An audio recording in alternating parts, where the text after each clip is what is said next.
ये देखिए, अगर हम देखें जॉन गॉवर को हमने लास्ट दिन देखा, थोड़ा ऊपर जाएं, लास्ट दिन हमने देखी किसी जॉन गॉवर की खास बात क्या बताई कि इन्होंने तीनों लैंग्वेजेस में काम किया है। मिरर ऑफ मैनकाइंड इन्होंने फ्रेंच में लिखी, वॉक्स क्लेमेंटिस लैटिन में लिखी, और इनका इंग्लिश वर्क वो है लवर्स कन्फेशन और कॉन्फेसियो एमेंटिस।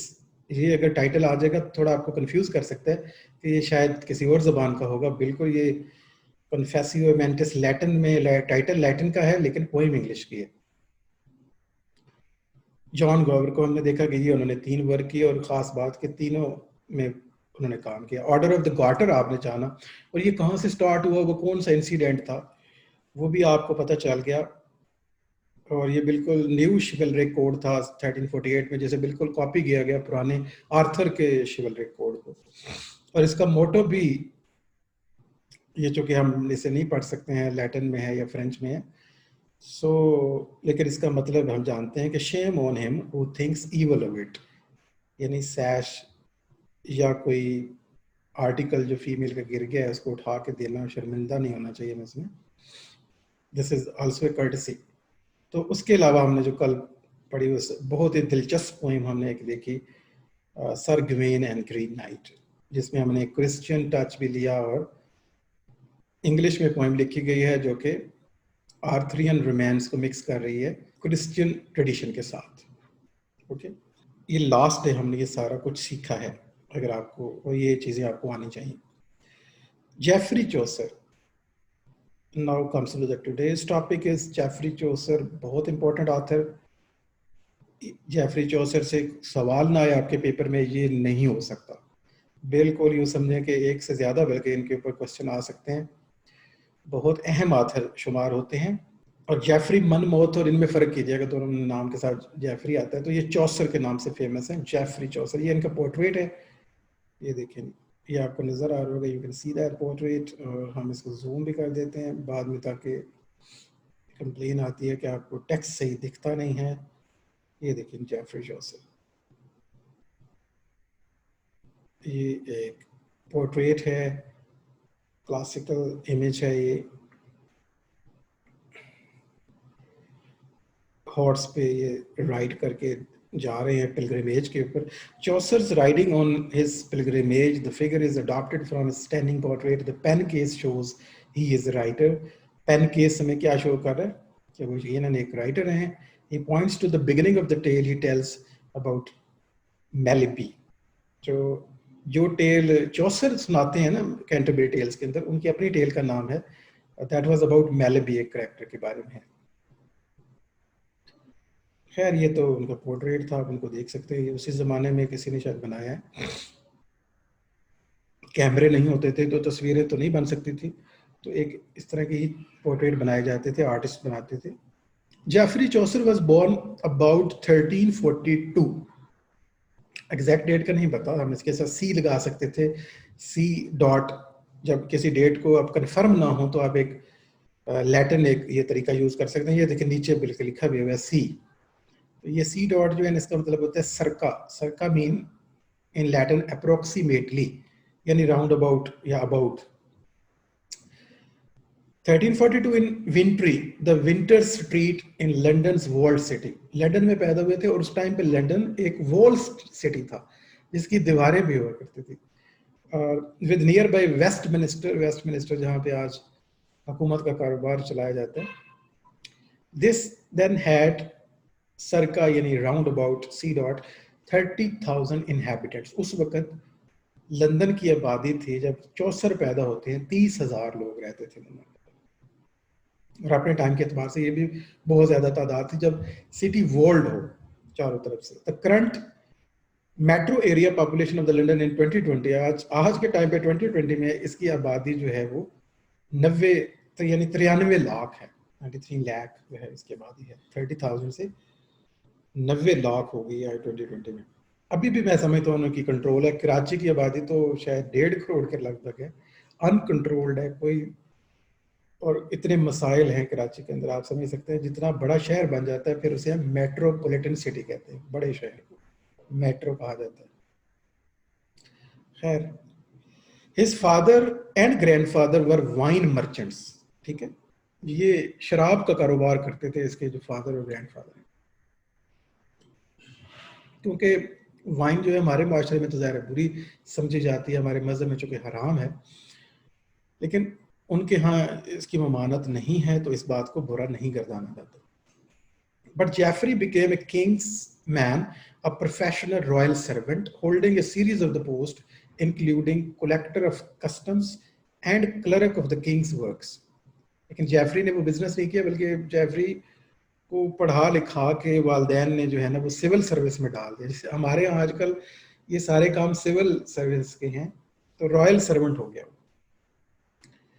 और डिफरेंट पोस्ट रही उसके पास, प्रोफेशनली रॉयल सर्वेंट था, होता हुआ कलेक्टर भी रहा, कस्टम्स का, क्लर्क और किंग्स के डिफरेंट काम किए।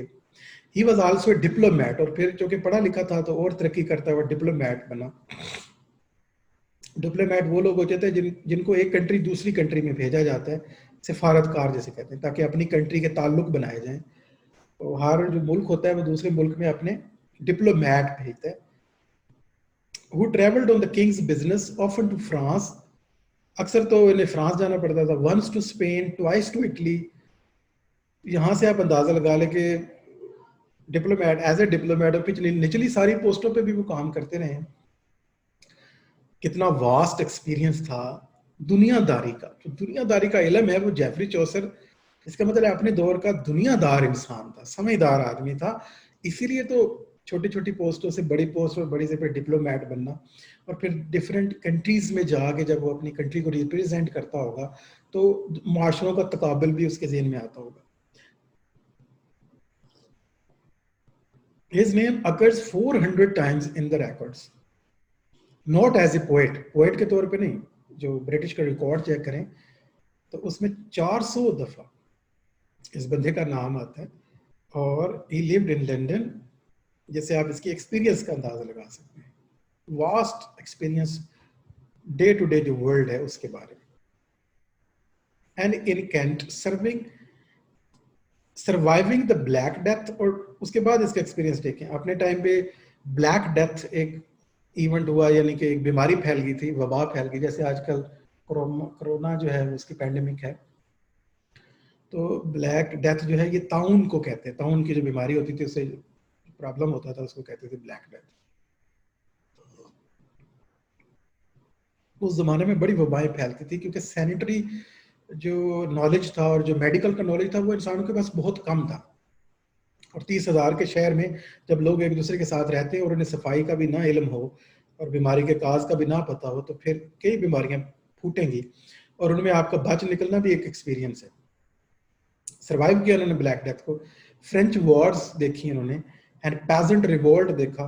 जब हेनरी ने टैक्स लगाया तो सबसे पहला जो इंग्लैंड में रिवोल्ट आया ना, सबसे पहला जो पब्लिक की तरफ से कभी रिवोल्ट आया है, उसे कहते हैं पेजेंट रिवोल्ट। ये भी अपनी जगह एक जबरदस्त चीज है कि कोई रिवोल्ट ही नहीं करता, बादशाहों के खिलाफ कौन उठे, तो उनकी तो जान जा सकती थी। तो बाकायदा पहली बार पब्लिक ने एहतजाज किया टैक्स लगाने के ऊपर। And the Lords Appellants challenge to Richard two को कुछ जो है पार्लियामेंट के लोगों ने चैलेंज भी किया। लॉर्ड एपलेट्स मतलब जो एहतजाज कर रहे थे ये भी टैक्स के अगेंस्ट एक ग्रुप था जिसने एहतजाज किया।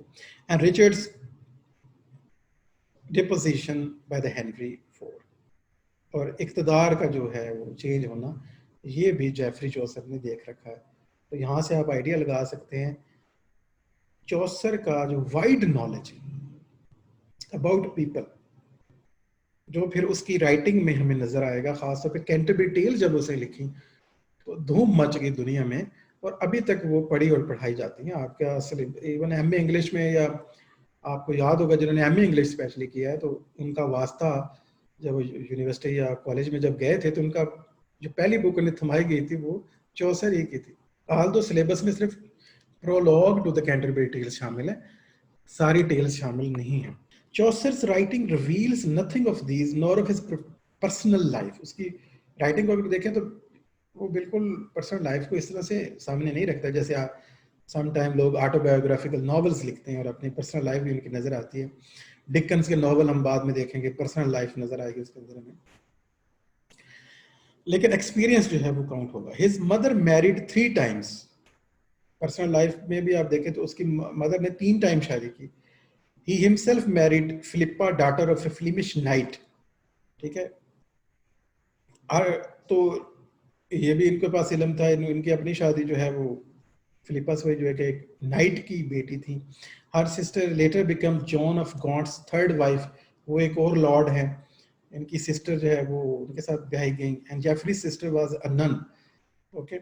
एक जो है उनकी बहन जो है वो नन थी, तो उनको ननरी का जो नन्स का एक्सपीरियंस है, आगे आप देखें नन्स की टेल्स और जो प्रोलॉग में वो बयान करेगा, ये प्रायरस का करेक्टर है एक्सेट्रा, जो रिलीजन से बिलोंग करते हैं करेक्टर, तो उनको बड़ी डीप नॉलेज था, इनका अपना पर्सनल नॉलेज था। Long after he died in 1400 his son Thomas became the most important royal servant England, और इनके बाद इनका बेटा भी बड़ा अहम सर्वेंट, सिविल सर्वेंट साबित हुआ इंग्लैंड में। ये तो उनकी एक्सपीरियंस की बात है।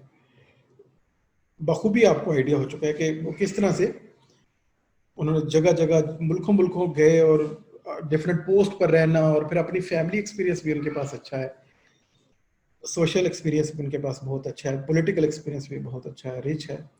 Jaffrey's career as a king's man was not unusual, but he was unusual good at his other calling, writing English verse. आज जो हम उसे याद रखते हैं ना जेफरी को, तो वो उसके एक सर्वेंट होने की काबिलियत से नहीं याद रखते। जैसे जेफरी का बेटा भी बड़ा अच्छा सर्वेंट बना, लेकिन उसका कोई काम हम नहीं पड़ते। तो दुनिया याद जिस बात पे आपको रखती है वो तो क्रिएटिविटी है। तो हम चौसर को इसलिए जानते हैं, इसलिए नहीं कि वो एक बड़ा रॉयल अच्छा सर्वेंट था, बल्कि इसलिए कि उसने राइटिंग इंग्लिश वर्स वर्स लिखी है उसने। तो जो चीज़ आपको फेम देती है ना बच्चों, वो है आपको, आपका जो है आर्ट क्रिएट करना है। लिटरेचर जब आप लिखते हैं तो फिर आप याद रखे जाएंगे, क्रिएटिव काम करेंगे तो याद रखे जाएंगे। वो दौलत कमाना और बड़े ओहदों पे रहने से तो फिर अपने टाइम तक ही आपको कोई जानेगा, उसके बाद कोई नहीं जानता होगा। His first line show his command, ये चौसर की जी पहली लाइन है पोइट्री की, जो हमें पता भी चलता है कि ये कितनी खूबसूरती से इन्होंने तख्लीक की है। It is the romance of the rose, Chaucer की पोइट्री की पहली लाइन है। कोई भी पोइट्री उन्होंने की तो पहली लाइन लिखी, याद रखने वाली बात है, ये फर्स्ट लाइन ऑफ चौसर है। It is the romance of the Rose in which the art of love I close, okay. It is the romance of the Rose in which the art of love I close. Rhyming भी इसमें आपको नजर आ रही है रोज और close के दरमियान, और रोमांस और आर्ट ऑफ लव का टॉपिक इनिशियली काफी डोमिनेट करेगा चौसर की राइटिंग में। He enjoys his chosen task, the translation of La Romana de la Rose, the famous 13th century love encyclopedia, क्योंकि इन्होंने ये ट्रांसलेशन का काम किया था सबसे पहले। लव encyclopedia जो है 13th century का फेमस लैटिन वर्क है, इसको इंग्लिश में ट्रांसलेट किया इन्होंने। The early poems are based on the French dream visions, ठीक है, ट्रांसलेशन से स्टार्ट लिया। उसके अलावा फ्रेंच की जो ड्रीम विजन्स हैं, जो अक्सर ड्रीम्स पर based works French author create करते थे। तो जैसे कि आपको पहले ही पता है कि फ्रेंच लिटरेचर का तो बहुत असर आ चुका था, चौसर ने इसको यूज किया। The book of the duchess is based on Guillaume de Machaut. ये डी मैशो जो हैं, ही इज फ्रेंच पोएट और आर्टिस्ट हैं, और ये उनके काम पे हमें बेस करती नजर आती है। The book of the duchess, the book of the duchess इनकी पोएम है चौसर की। ग्लेमे डे मैशो फ्रेंच है, समटाइम्स स्पेल्ड एज मैशलेट और mache, was a medieval French poet and the composer. ये पोएट भी थे और इन्होंने कंपोज भी की हैं, म्यूजिकल कंपोजिशंस भी बनाई हैं। He is generally regarded as the greatest and the most important composer and the poet of the 14th century। French की बात है। ग्लेमे डे मैशो के बारे में आपसे नहीं पूछा जाएगा, लेकिन just for the sake of information. Okay, the Book of the Duchess is based on the work of another poet who is French. Mache yaad rakhein. He falls asleep reading Ovid's story of Queen Alcyone, who dreamed that she sought her dead husband King Sais. ठीक है, तो queen एल्सियोन एक character है, तो ये सो जाते हैं, एक ड्रीम इनको आता है, उसकी किताब पढ़ रहे हैं, ओविड स्टोरी, ओविड की जो कहानी, ओविड की बुक कौन सी है, मेटामॉर्फोसिस, आपको याद होगा, ओविड की जो जबरदस्त बुक है, मैग्नम ओपस। ओविड कौन है, आपको याद है अच्छी तरह, आप तो ये एक रोमन पोइट है, वर्जिल के साथ बहुत अच्छा मुकाम है इनका, इनकी बुक है मेटामॉर्फोसिस। अब होता क्या है कि वो ये पढ़ रहे हैं बुक को, ठीक है, तो उस बुक को पढ़ते हुए इनको ड्रीम आता है, सो जाते हैं। सो he saw the dream of the queen Alcyone, है एक dream that she was sought her dead husband, जिनके हस्बैंड की डेथ हो गई है, और उनको वो देख तलाश करती हैं किंग सेस को। चौसर wakes with the book in his hand, और एंड पे उनकी आंख भी खुलती है, नज़म के एंड के ऊपर उनके हाथ में ओविड्स मेटामॉर्फोसिस है, द बुक ऑफ डचेस, ठीक है। ये इस पोएम के बारे में है, द बुक ऑफ डचेस, जो बेस्ड है ग्लेमा मैशर के ऊपर। और फिर इसके अंदर क्या होता है कि पोएट जो है वो सो जाता है, उसके हाथ में ओविड की बुक है और ये कुछ करैक्टर हैं, और ये इतना ही काफ़ी होगा कि आप इसको याद कर लें। कुछ जो ज़्यादा इंपॉर्टेंट वर्क है उनके ज़्यादा इनसाइड हम जाएंगे। Chronology of the Chaucer's work, जो इनके मेजर वर्क्स हैं अभी ये आपके सामने आ चुके हैं। क्रोनोलॉजी है before 1372, the first part of the romaunt of the rose, ये इनका पहला वर्क है, रोमांट ऑफ द रोज, इसमें भी हमने वो ट्रांसलेशन ना की थी। Second is the book of the duchess, जिसका टच अभी हमने थोड़ा सा लिया। The book of the duchess में एक ड्रीम आता है, ओविड की बुक है पोएट के पास, मेटामॉर्फोसिस, और क्वीन एल्सियोन अपने डेड हस्बैंड को ढूंढती है। सारी पोएम में यही है, और पोएट जब जागता है तो उसके हाथ में वही, that is a dream vision about love, और जो सेपरेशन का पेन है वो सारा कुछ इसमें। Second important, third important word ये देखिए, द हाउस ऑफ फेम इन्होंने लिखा 1378 के अंदर, ओके। उसके बाद जो इनका इंपॉर्टेंट है, the parliament of the fowls, 1380 और 82 के दरमियान लिखा। डेट थोड़ी सी जेन में रख लें तो ठीक है, नहीं तो एग्जैक्ट डेट अक्सर चौसर की इस तरह से नहीं पूछी जाएगी, बस एज का आपको पता, और चौसर का ये वर्क है। ये सबसे पहला जो टास्क है आपको ये करना है कि ये चौसर का वर्क है, ये आपको कंफर्म होना चाहिए। ट्रायलस एंड क्रीसीड नेक्स्ट है, एक और वर्क है 1382, 1387 के दरमियान कहीं लिखा है इन्होंने, जो इनकी डेट्स इतनी कंफर्म नहीं है, ये वाली डेट नहीं पूछी जाएगी बल्कि वर्क पूछा जा सकता है आपको, पैलेमोन एंड आर्साइट। और फिर 1387 ये भी अंदाजन है, the legend of the good woman. और फिर इनका आखिरी जो मेच्योर वर्क है 88 और 1400 के दरमियान इन्होंने ये तख्लीक किया, द कैंटरबरी टेल्स। तो ये चौसर के वर्क हैं, कौन कौन से। लास्ट मोस्ट इंपॉर्टेंट वर्क क्या है, द कैंटरबरी टेल्स, सबसे मेच्योर वर्क है, और ये शायद इनका आखिरी वर्क भी है। इनके पास ज़ाहिर जिंदगी ने इनका साथ नहीं दिया होगा। उसके पीछे कौन से हैं, the legend of the good woman, the Palamon and Arcite, Troilus and Criseyde, parliament of the fowls, and the house of fame, the book of the duchess, and the romaunt of the rose, okay.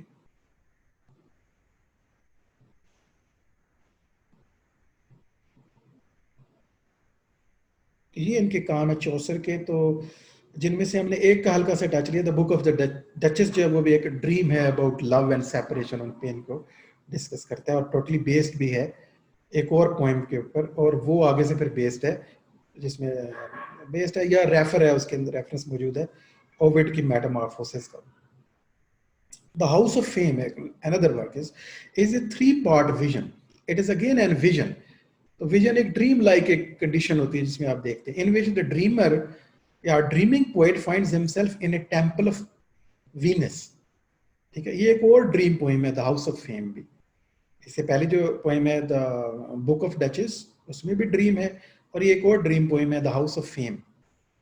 और house of fame वो क्या, कौन सा house देखता है, the poet finds himself, dream के अंदर वो क्या देखता है कि एक टेंपल ऑफ वीनस देखता है, ठीक है, goddess of love and beauty, goddess है ऑफ लव एंड ब्यूटी को वीनस कहते हैं। यहाँ वीनस से ना एक कंफ्यूजन भी पैदा होती है, VENIC, वो इटली का एक शहर है वेनिस, उसको प्रोनाउंस करेंगे वेनिस, और जो गॉडेस है वो वीनस है। और जो शाम के वक्त एक चमकता हुआ सितारा भी आपको नजर आता है, एक प्लानिट का नाम भी गॉडेस के नाम पे रखा गया है, वीनस जो प्लानिट है। तो खैर हाउस ऑफ फेम जो है इस, ये भी अगेन पोएट को ड्रीम आता है और इन दैट ड्रीम जो है ना वो कहाँ पहुंच जाता है, एक टेम्पल ऑफ वीनस के अंदर। टेम्पल ऑफ वीनस है एक, और वहां पे क्या है, it's glass walls engraved with the story of the Dido and Aeneas, और उसकी जो दीवारें हैं ना वो शीशे की बनी हुई है, उनके ऊपर जो है ना एक पोएम लिखी हुई है, उस सारे के ऊपर कौन सी, सॉरी स्टोरी लिखी हुई है, and that is the Dido and Aeneas की लव स्टोरी जो है ना। डायडो और एनियस की लव स्टोरी कहाँ पे आपको पढ़ाई है, एनियड पोएम के अंदर, वर्जल की जो है एनियड पोएम, वहां पे जो पार्ट है ना डायडो और एनियस की जो मोहब्बत की दास्तान है, पार्टिकुलर वो वाला पार्ट जो है वो टेम्पल ऑफ वीनस यानी goddess of love and beauty, उनके टेम्पल में पोएट वो सारी विजिट करता है, और इस पोएम का नाम है हाउस ऑफ फेम। और डेफिनेटली ये बड़ी फेमस स्टोरी है, और मोहब्बत की दास्तानें जैसे अक्सर फेमस हो जाती हैं, तो हाउस ऑफ फेम से याद रखें, इसको इस तरह से कनेक्ट कर दें, Dido and Aeneas temple of Venus and fame, house of fame. Okay, next important work is the parliament, जिसके स्पेलिंग थोड़े से बाद में चेंज भी हैं ये, लेकिन उस टाइम पे स्पेलिंग अभी फिक्स नहीं हुए थे। So parliament of the fowls, ठीक है, फाउल्स आपको पता है बर्ड्स को कहते हैं, बर्ड्स को, तो बर्ड्स की एक पार्लियामेंट हो रही है, ये इसके बारे में है। Chaucer's first work is a dream, आपको पता है वो book of the duchess first work था, that was a dream. His second work is a broken dream, ठीक है, दूसरा है वो भी एक टूटा एक ड्रीम है जो ब्रेक भी हो जाता है सडनली। हाउस ऑफ फेम वो भी एक विजन है, एक ड्रीम है। और इसका जो थर्ड वर्क है पार्लियामेंट ऑफ द फाउल्स, मजे की बात है चौसर का, is next work is the parliament of the foul is the dream ending in A puzzle, again dream. पहले तीनों वर्क ड्रीम्स के ऊपर है, okay. Third work is also but it ending in a puzzle, the parliament of the fowl, the poet seeks to understand love। तो इस poem में भी poet जो है वो क्या समझना चाह रहा है कि आखिर लव क्या है, मोहब्बत क्या चीज है, which so books say has bewildering effects। he has been reading, अब इसमें क्या है, the parliament of the foul में भी पोएट जो है ना किताब पढ़ रहा है, इससे पहले भी एक बुक में वो किताब पढ़ रहा था, बुक ऑफ द डचेस में भी आपने देखा कि वो ओविड की मेटामॉर्फोसिस पढ़ रहा था और उसको ड्रीम आ जाता है। और यहाँ पे वो सिसरो की एक बुक है, आप सिसरो मैंने आपको एक रोमन पोइट्स में, रोमन आर्थर्स में बताया था कि जो फाइनेस्ट ओरेटर हैं रोमन इरा के, सबसे अच्छे जो स्पीकर थे, जो ओरेटर थे, एलोक्वेंट स्पीकर थे वो, और बड़े अच्छे पॉलिटिशियन थे, वो सिसरो हैं।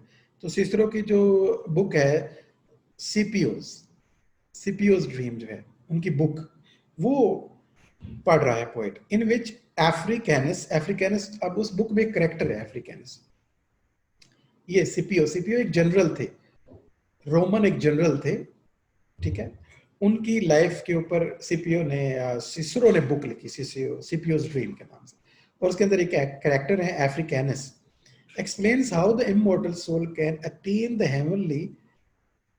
heavens only by working for the common good। अब ड्रीम में क्या देखते हैं, अफ्रीकैनस उसको मिलता है और जैसे बताता है कि अगर लोगों की भलाई की जाए, कॉमन गुड की जाए, तो आप हेवंस, आपकी जो सोल है वो जन्नत में बड़ा ऊंचा मकाम पा सकती है। Chaucer sleeps and dreams of the Africanus who takes him to the paradisal garden of love. अब उसे ख्वाब में क्या देखता है, वो बुक पढ़ रहे हैं और बुक में वो चीजें नोट कर रहा है कि कॉमन गुड से आप अटेन कर सकते हैं हाईएस्ट स्टेटस। पढ़ते पढ़ते उसे नींद आ जाती है, Chaucer sleeps and dreams of, अब ख्वाब में उसे सच में अफ्रीकैनस आ जाते हैं, उसको लेकर जाते हैं पैराडाइजल गार्डन ऑफ लव, ठीक है, जन्नत में ले जाते हैं, और गार्डन ऑफ लव है वहां पे, मोहब्बत का बाग है, containing a dark temple of Venus, वहां पे उसे फिर एक वीनस का टेम्पल भी नजर आता है जो goddess of love and beauty है। Out in the garden the goddess nature presides over the parliament of the birds, और वहां पे वो क्या देखता है कि गॉडेस जो है टेम्पल के बाहर जो है वो नेचर जो है, नेचर एज ए फिगर आई हुई है, नेचर एज ए पर्सनैलिटी, यानी फितरत जो है वो लीड कर रही है, वहां पे प्रिजाइड्स कर रही है एक पार्लियामेंट ऑफ बर्ड्स को, सारे बर्ड्स वहां पे बाग में इकट्ठे हैं और उनको चेयर कर रही है nature. It is a Saint Valentine's day, और पता चलता है कि आज का दिन जो है ना ये सेंट वैलेंटाइंस डे है।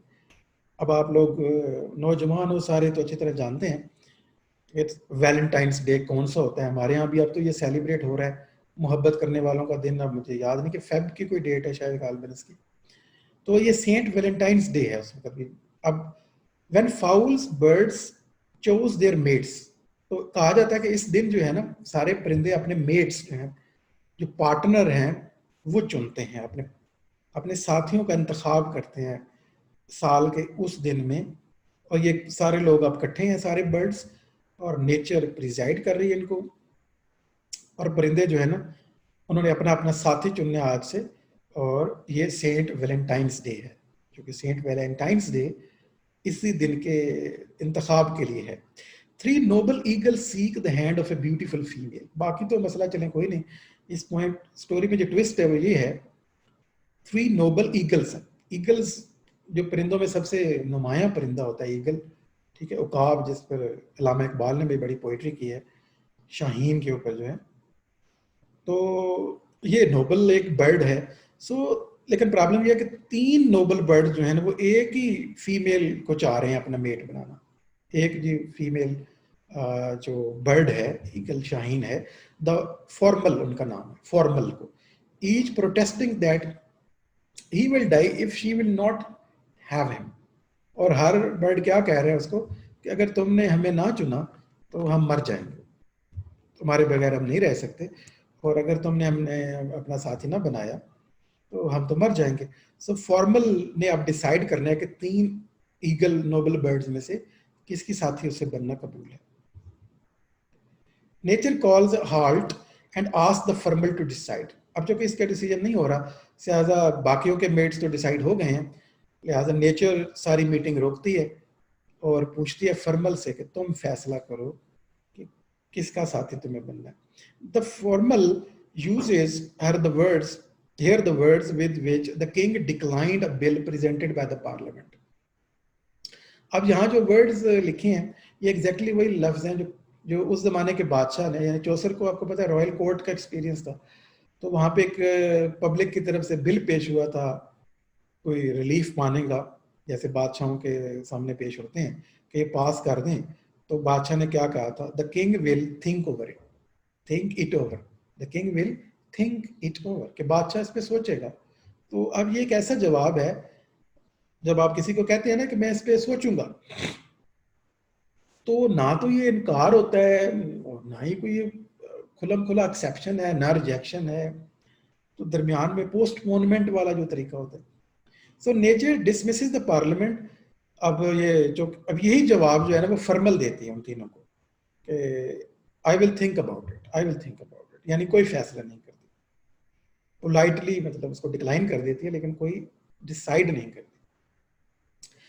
Nature dismisses the parliament, the birds except for the royal eagles embrace their mates. तो पार्लियामेंट ये खत्म हो जाती है परिंदों की और सबको उनके साथी मिल जाते हैं सिवाय रॉयल ईगल्स के, क्योंकि उनको तो जवाब नहीं मिलता। The poet awakened by the dawn chorus return to his book. अब क्या होता है कि यहाँ पे पोएट जो है वो जाग जाता है। The parliament has philosophy, a love vision, a beast fable, a debate, and a light and intriguing manner।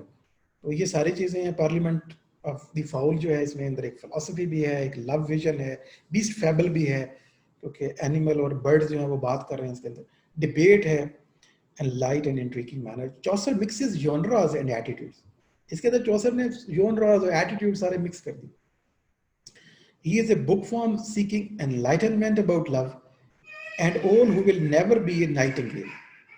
तो ये एक ऐसा चौसर, आपको पता है वो लाइन फॉलो करता है, इसके पास वर्ल्ड का बहुत एक्सपीरियंस है। तो आपको याद होगा द ओल एंड द नाइटिंगेल, एक पोएम के मैंने बताया था आपको, वो 2 एटीट्यूड्स हैं उस पोएम के अंदर कि ओल एक ऐसा बर्ड है जो वेस्ट के अंदर विजडम की अलामत है, और नाइटिंगेल जो प्लेयर सीकर है। तो अब ये कौन सा रवैया लेता है ओल का, एनलाइटनमेंट चाहता है, अंडरस्टैंड करना चाहता है चीज़ों को। नाइटिंगेल से ज्यादा ओल का एटीट्यूड है, because he wants to understand enlightened himself about the topic of the love, the owl who will never be a nightingale। so Boethius आपको याद होगा जो मिडिल एज के एक फिलोसफर हैं, Dante, Langland and the poet of the Pearl Dream to seek enlightenment। A learner in love requires not a book but a beloved।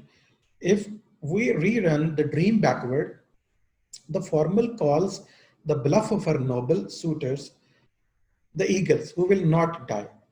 तो कहते हैं पीछे अगर हम जाएं तो पोएम के साथ जो माइकल अलेक्जेंडर इस पे कमेंट्री दे रहे हैं कि फॉर्मल जो है, जो फीमेल ईगल है, वो अंडरस्टैंड कर लेती है जो उसके सूटर्स का ब्लफ है कि कहते हैं हम मर जाएंगे, तो वो अंडरस्टैंड करती है बिल्कुल नहीं मरेंगे और who will not die. She keeps them waiting until she chooses. तो वो उनको इंतजार करवाती है. The farmyard birds know that love is physical. तो चौसर का जो मोहब्बत के बारे में कॉन्सेप्ट है वो थोड़ा स्पिरिचुअल, प्लेटोनिक नहीं है, फिजिकल जो कॉन्सेप्ट है. Scipio's dream says that love of the common good leads to immortality. उसमें जो Scipio का ड्रीम है वो इस तरफ लेके जाते हैं. Extremes of the lust and idealization are then to be avoided. Yet human nature is not very reasonable. Love remains a puzzle. अगर टोटल एंड निकाले तो ये स्टिल एक पजल है. दोनों तरफ से पॉइंट्स हैं इसके अंदर. खैर ये जो कमेंट्री है ये आपको ना भी याद रहे तो कोई बात नहीं.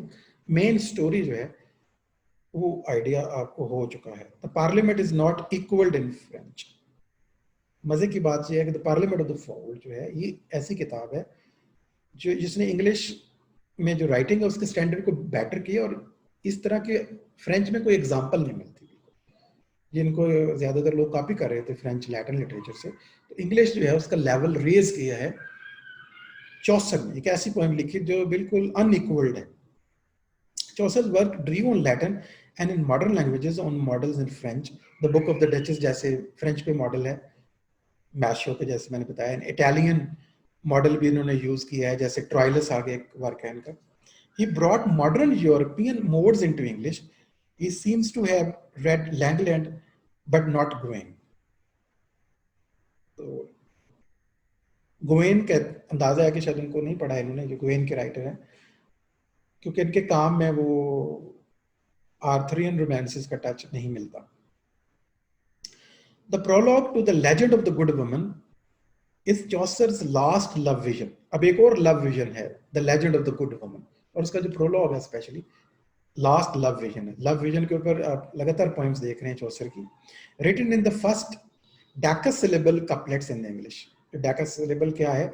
Decasyllable quatrain is a poetic form in which the each stanza consists of the 4 lines of the 10 syllable each.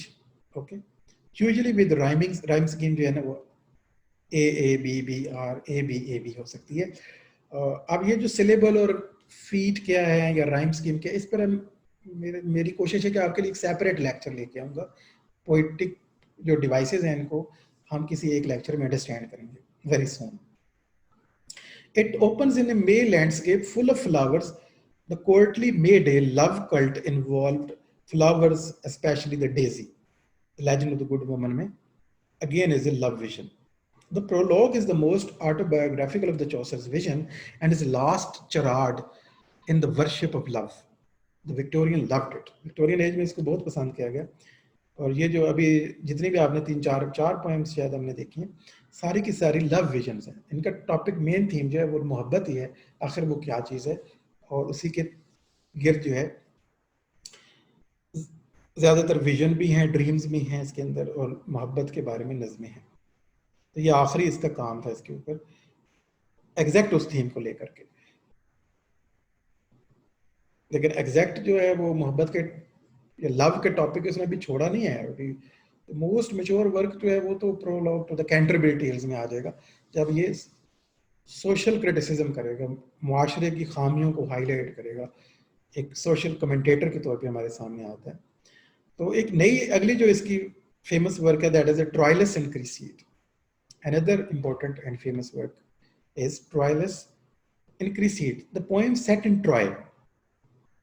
ये पोएम जो है ये भी ट्रॉय में सेट है. इसकी सेटिंग जो है वो ट्रॉय. अब आपको वो सारी स्टोरी के पता है. In the 10th year of the siege चल रही है. इज इन 8,239 लाइन्स लिखी हैं and the 5 books. Troilus and Criseyde काफ़ी लंबी नज्म है और मोहब्बत के बारे में है ये भी तकरीबन, लेकिन थोड़ा डिफरेंट बिहेवियर है इसके अंदर. In book 1 the prince Troilus falls in love with Criseyde. अब क्रीसीड जो है ना ये द विडोड डॉटर है of the seer Calchas. Calchas जो है ये एक मैन ऑफ गॉड हैं, किसी टेम्पल में के पुजारी हैं। तो उनकी जो बेटी है विडोड है क्रिसीड, उनके साथ ट्रायलस जो है प्रिंस हैं, जो कि ट्रॉय के प्रिंस हैं। ओके, ये ध्यान में रखना है आपने। इनको लव हो जाता है इसके साथ, who has defected to the Greeks. और जो कैल्कस है वो इनको छोड़ के ग्रीक का साथ देता है, ठीक है, ग्रीक की तरफ शिफ्ट हो जाती हैं उसकी loyalties. In book two Pandarus brings together his niece Criseyde and the prostrate Troilus. तो बुक 1 में तो वो ये शो करते हैं कि इसको लव हो गया, और कैल्कस जो है वो ऑलरेडी ग्रीक्स को ज्वाइन कर चुका है। तो सीन में ये याद रहे कि बैकग्राउंड में कि कैल्कस जो है वो छोड़ चुका है ट्राय के लोगों को। ओके, और जो प्रिंस है ट्रायलस falls in love with that lady, that daughter of the seer Calchas। और उसके जो अंकल हैं पैंडरस, वो अपनी भतीजे को मतलब देखभाल कर रहे हैं, और वो ट्रायलस की काफ़ी हेल्प भी करते हैं इनको इकट्ठा करने में, इनकी लव स्टोरी को आगे बढ़ाने में। In part 3 there love is consummated with joy at Pandarus house. Pandarus के घर में ये मिलते हैं, फिजिकली यूनियन होता है इनका।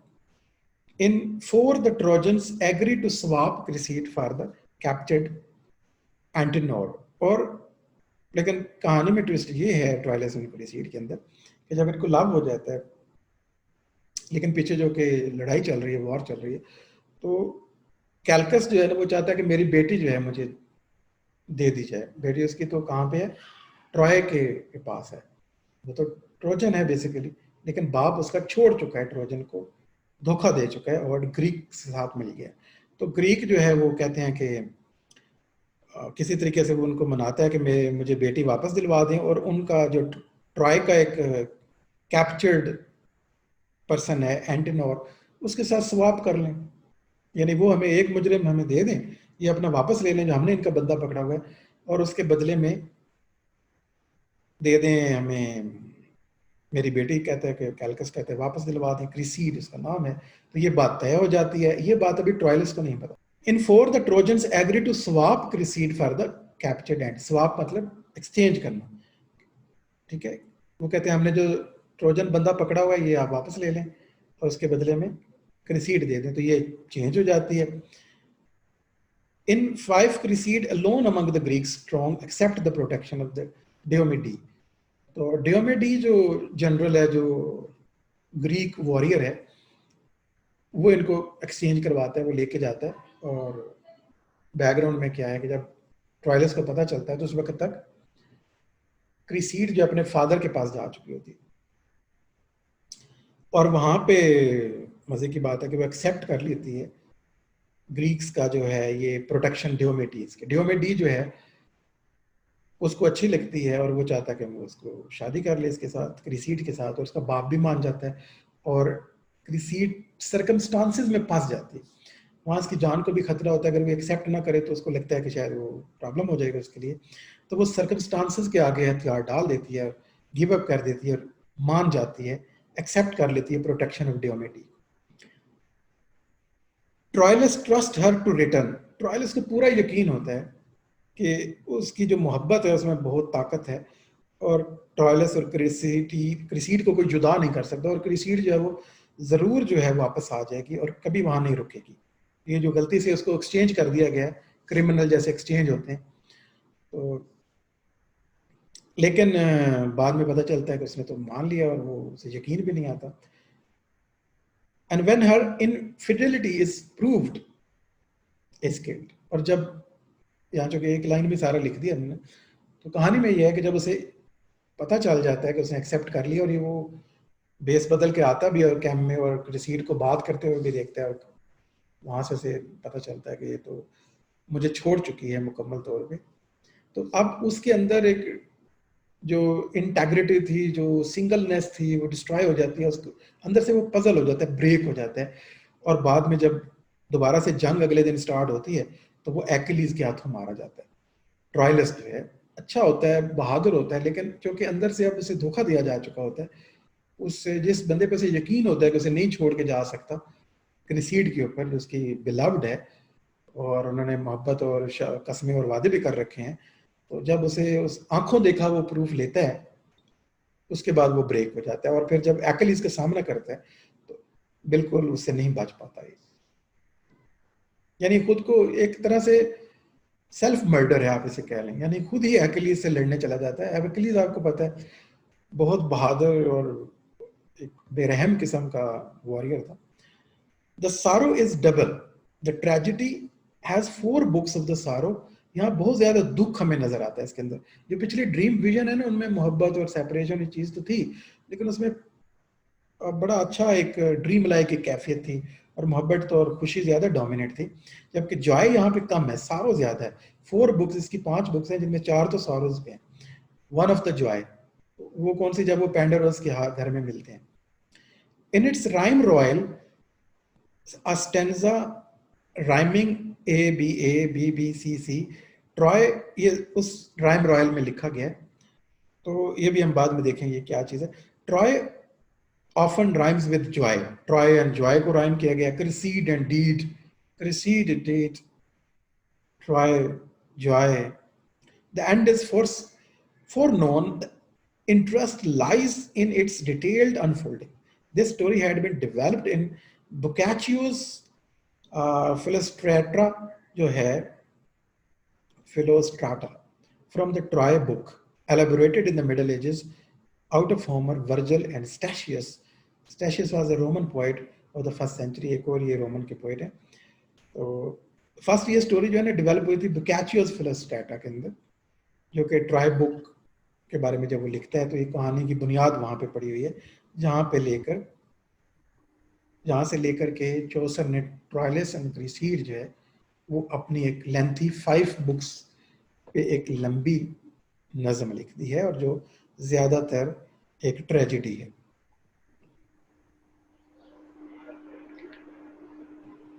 Chaucer's version is the supreme English example of the doomed story of the courtly love. Doomed story है, एंड पे जो कि ट्रेजिक है, ट्रेजिक लव स्टोरी जो है, ये ज्यादा कहते हैं कि बेहतर इसने वर्जन तख्लीक किया, ज्यादा इसमें हमें ट्रेजिडी और डूम नजर आता है। Each book opens with the lofty invocation to the manner of the Dante, and the action is punctuated by the comments from the work which Chaucer had translated. Chaucer ने शुरू में जो ट्रांसलेशंस की थी, फॉर एग्जांपल इसने बोथियोस consolation of philosophy पढ़ी भी है, ट्रांसलेट भी की थी। तो उसकी जो बोथियोस की जो फिलॉसफी है about life, suffering, a medieval handbook to the classical philosophy, Boethius speaks for a puzzled, suffering humanity. तो इसने जो वो सफरिंग ऑफ ह्यूमैनिटी है उसका हमें टच, और जो रियलिटीज हैं मोस्ट ऑफ द टाइम हम डिसीव होते हैं, आपको पता है जिंदगी में, और हमारे जो यकीन होते हैं वो ब्रेक हो जाते हैं। ट्रायल्स के साथ वही सब कुछ होता है। रियलिटी ऑफ लाइफ जो डिफरेंट है, और लव जो हमें ड्रीम दिखाता है, मोहब्बत, वो बड़ी अलग होती है और हकीकतें बड़ी तल्ख होती हैं, बहुत अलग होती हैं। और ये बॉयथियस की फिलॉसफी ऑफ ह्यूमन सफरिंग हमें ऐसा लगता है कि कॉपी की है उसने इसके अंदर। The 5 books of the Troilus follow the revolution of the fortune's wheel. तो फॉर्च्यून्स व्हील का जो कॉन्सेप्ट था क्लासिकल ग्रीक के अंदर, के किस्मत का एक व्हील होता है जो घूमता रहता है, यानी वो कभी, आपने देखो कि व्हील गोल होता है तो एक पॉइंट जो सबसे नीचे एक टाइम आता है वो सबसे ऊपर भी होता है, और अगर आप सबसे ऊपर हैं तो फिर एक टाइम आएगा आप सबसे नीचे भी होंगे। तो आपकी पर्सनल लाइफ भी ऐसे चलती है। ये ग्रीक की एक्सप्लेनेशन हुआ करती थी। Sexual bliss is fleeting and temporary, less real than the eternal truths and hence false. तो ये सारी चीजें, ये जो वक्ती होती हैं खुशियां, और एक टाइम आता है कि आप व्हील के निचली साइड पे भी आ जाते हैं जहाँ क्रश हो जाते हैं, फिर ऊपर भी आते हैं। खैर ये लाइफ घूमते रहता है फॉर्चून के व्हील। इसका टच भी हमें इस पोएम में मिलता है। Criseyde's characterisation is ambiguous and opaque, a matter of suggestion and interpretation. तो यहाँ पे आप इस पोएम में ये भी आप देख रहे हैं कि चौसर जो है इसमें ज्यादा ग्रीक की फिलॉसफी ली, ग्रीक का ही वो सेटिंग ली है, और जिंदगी के मसाइल को समझने के लिए इमोशन, जज्बात, उन चीज़ों को आप देख रहे हैं कि क्रिश्चियन मिथोलॉजी से कोई टच नहीं आपको नजर आता। तो ये जो एटीट्यूड है चौसर का, ये से बहुत अलग करता है मीडिएवल के बाकी लोगों के एटीट्यूड रवैयों से। और इसके अंदर क्लासिकल टच आपको नजर आएगा या ह्यूमनिस्ट टच आपको नजर आएगा, जैसे रेनेसां टच भी आप कह सकते हैं। तो इसलिए कुछ क्रिटिक कहते हैं कि ये चौसर वो पोइट है जो पैदा तो मिडिएवल एज में हुआ है, मिडिल एज में, but he actually belongs to the Renaissance. The blind pagan lovers are at the mercy of the events, ठीक है। The god of the love makes Troilus falls for the Cresside as a punishment for laughing at love. क्योंकि एक story में थोड़ा सा पीछे जाएं तो ट्रायलस एक्चुअली जो है वो मोहब्बत का मजाक उड़ाया करता था। स्टोरी में बहुत पीछे जाएंगे तो गॉड ने उसको पनिश किया, गॉड ऑफ लव ने एरो मारा उसको। फिर जैसे आप जानते हैं उसके पास एक एरो होता है जो वो मारता है, फिर जो आपके दिल के पार हो जाता है। क्योंकि उसने मोहब्बत का मजाक उड़ाया इसलिए उसने उसको मोहब्बत की ही सजा दी। Cresside is exchanged willy-nilly for Antenor. Antenor के बदले में वो उसको एक्सचेंज कर दिया गया क्रिसीड। क्रिसीड कहाँ थी और एंटेनर एक आम बंदा था, उसके लिए क्रिसीड दे दी गई। Who is so betrayed Troy to the Greeks? Readers are free to choose sides since each personage is presented from its own perspective. Romantics can identify with Troilus or with Cresside or pity the pair of them broken by circumstances. बहुत सी interpretation इसकी possible हैं, open interpretation है, यही अच्छे artist की निशानी होती है। आप डिफेंड भी कर सकते हैं क्रिसीड को, क्रिटिसाइज भी कर सकते हैं, ट्रायलर्स के साथ भी हो सकते हैं, आप सारा बर्डन सर्कमस्टांसेस पे भी डाल सकते हैं, किस्मत पे डाल सकते हैं, फॉर्चून्स व्हील्स पे डाल सकते हैं। But the reader can see the folly of love and the lovers punished by their passions. After the slow revolution of the fortune's wheel, Troilus is killed in one line. Tempestuously him slew the fierce Achille. आखिरी एक ही line में, ये original poem से line है कि किस तरह he was slew by the fierce Achille यहाँ पर